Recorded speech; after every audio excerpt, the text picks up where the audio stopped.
Hello and welcome everyone to the first video of the implementation series.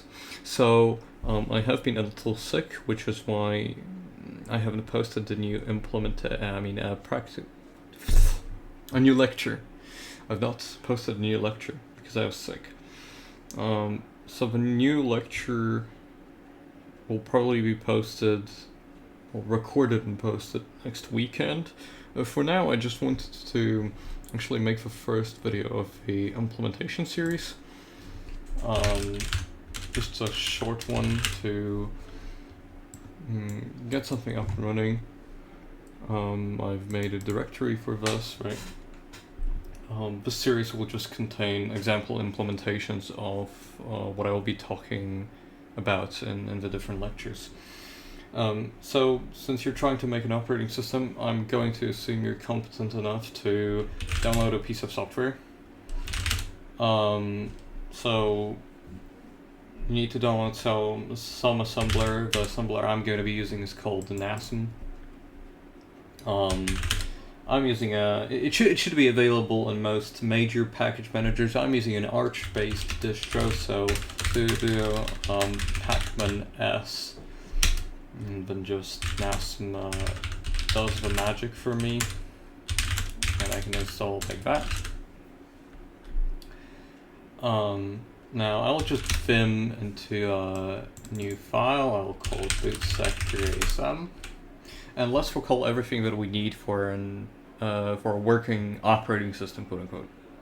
Just how to get some code actually running on actual hardware. So we obviously need the boot signature, which can be placed like that. Since it's little endian, if you want to split it into 2 bytes, it would have to be db hexadecimal 55 and AA. I mean, obviously you're not forced to use hexadecimal. You can just put it as a binary value. It really doesn't matter. You just need the boot signature at the end there. So as the instruction that I'm going to have the CPU doing, I'm just going to place an infinite loop, a jump instruction to the address of the jump instruction.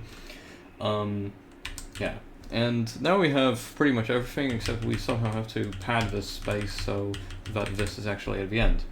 So I'm going to use the times instruction. Well, it's not really a CPU instruction, it's a feature of the assembler which allows me to sort of copy and paste, quote unquote, a given instruction a given amount of times. So this could be 510 if I didn't have this jump instruction. And since I don't want to update it every time, right, I'm going to do what I talked about in the lecture, which is modify this amount.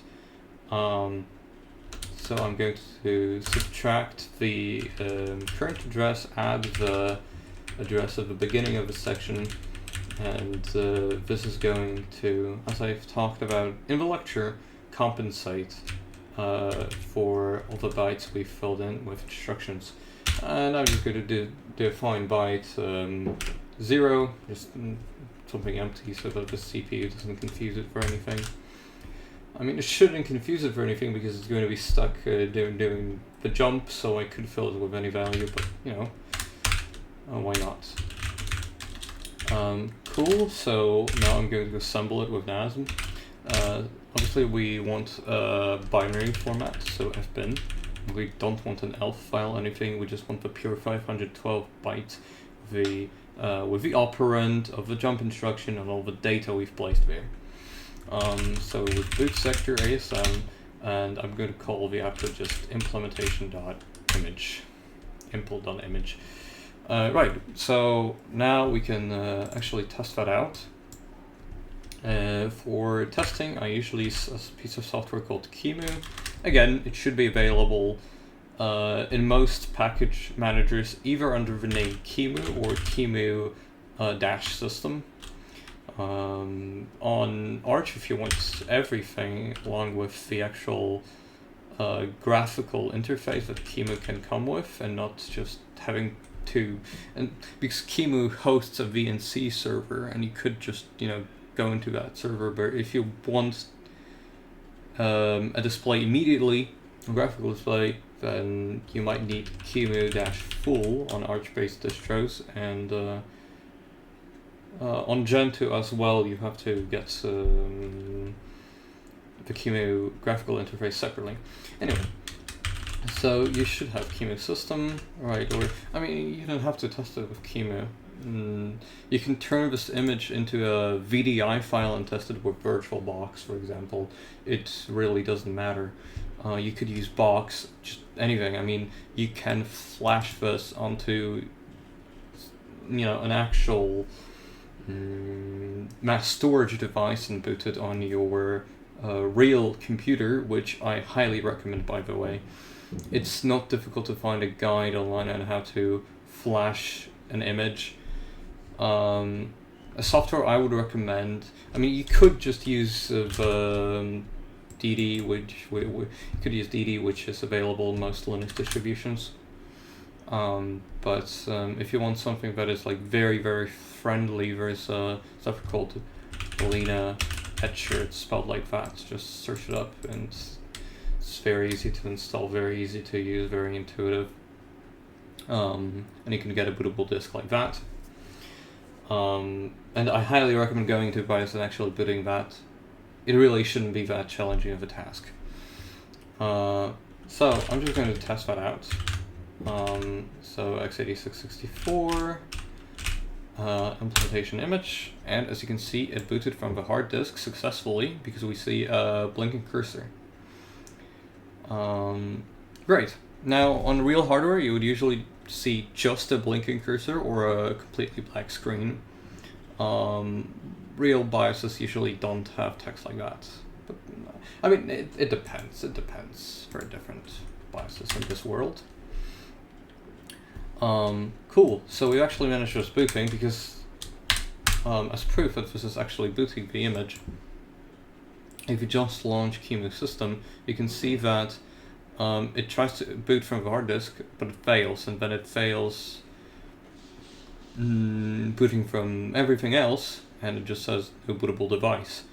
And on real hardware, you'd probably just get the text no bootable device.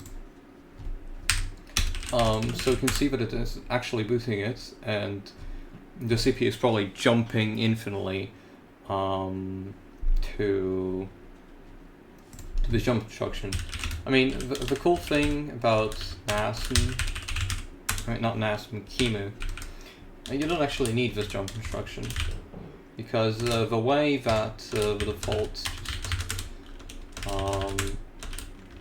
QEMU BIOS works, you just take a look. I have not assembled this.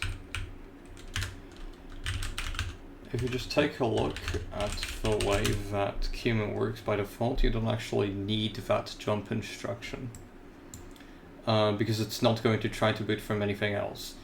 But it's still a good practice because it might be necessary on real hardware. So, yeah. Okay. Yeah, so that's pretty much it. Just not to make this too short, I could show the OS that I'm working on in my free time.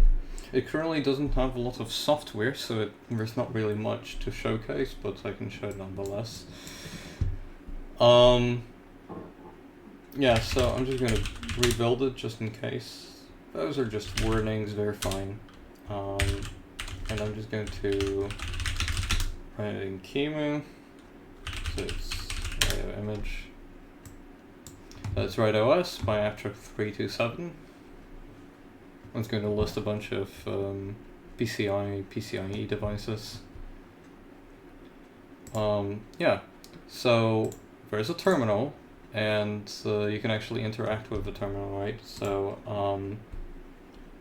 I can do echo showcase, and wow, showcase.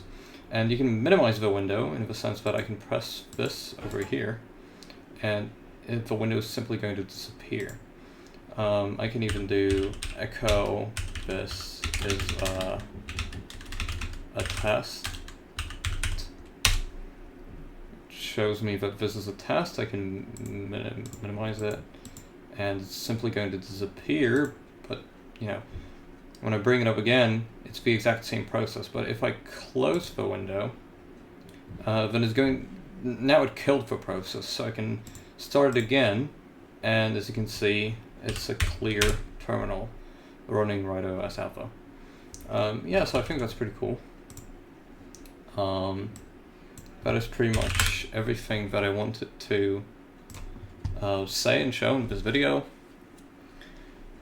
And I hope you have enjoyed this first video of the implementation series. See you.